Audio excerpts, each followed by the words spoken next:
The midterms. Much like any trip to IKEA, they're lasting way longer than expected. It took until last night for Arizona to declare Democrat Kyrsten Sinema the winner of the Senate race there. In Georgia, they're still trying to figure out who won the governor's race. And in Alabama, Roy Moore was only this morning declared Jefferson High's freshman class president. So congratulations to Roy Moore. But the real post-election day drama is happening, as always, in Florida. The Florida of states. Both the Senate and the governor's races are too close to call.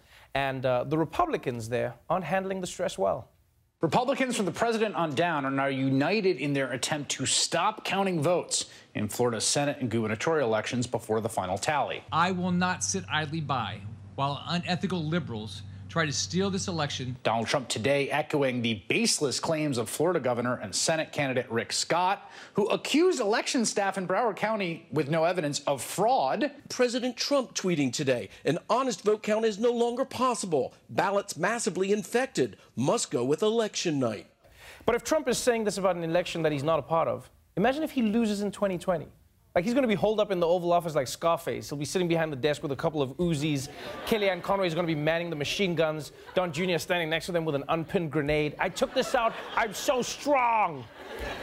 And now the truth is, Trump and Scott are lying. Nobody's stealing the election. But that doesn't mean that Florida doesn't have big issues with its voting. All over Florida, the elections have been a cluster. And everyone is contributing to it, starting with Brenda Snipes. Right? She's the election commissioner in Broward County, who has been doing a great job of screwing up people's votes.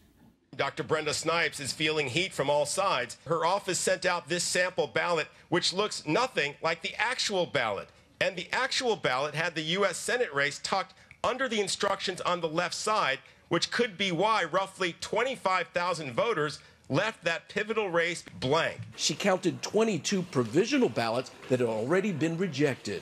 Have there been mistakes? There have been issues that did not go the way we wanted.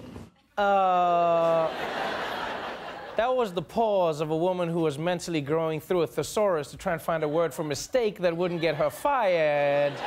There have been blunders, gaffes, faux pas. Let's call it a boo-boo, an electoral boo-boo. But yes, thanks to Brenda Snipes and her weird ballot design, 25,000 voters didn't even notice the Florida Senate race on their ballots. And remember, the margin in this race is currently sitting at 12,000 votes. So this would have changed it.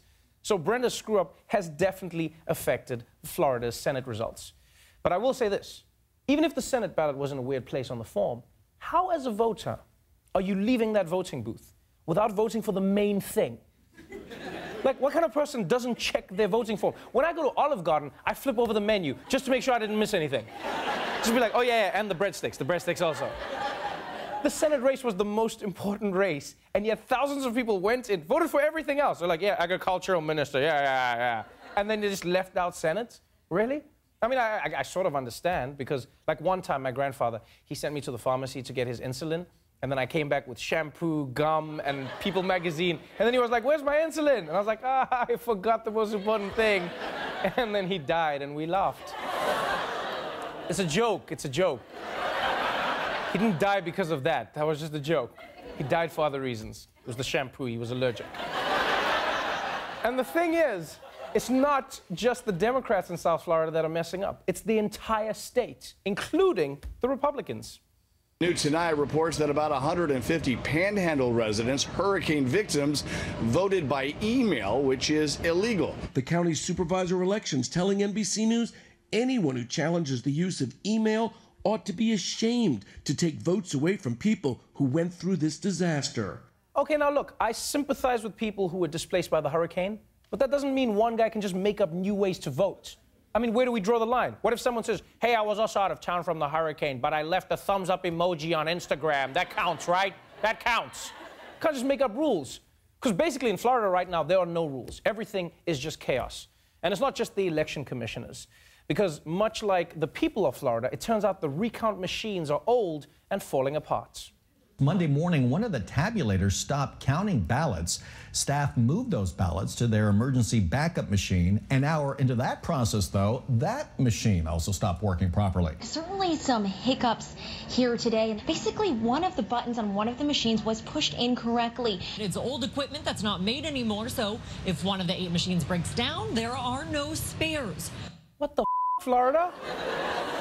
The states are so bad at elections. For starters, I'm pretty sure that they're using deli slices to recount the votes. Like, what is that machine? The winner of Palm Beach is half a pound of smoked ham. Well, the people have spoken. Congratulations, Senator Ham. Look, at this point, it's pretty clear. Florida will never have its shit together when it comes to voting. So this is what I think. I think America has to start planning for that. You know that one friend of yours who's always late? So you got to tell them everything starts earlier than it does? Yeah? You'd be like, yeah, dinner starts at 3. No, it starts at 3. That's what America has to do with Florida, okay? Next time the election comes, just be like, everybody, see you in November. Florida, you assholes vote in July.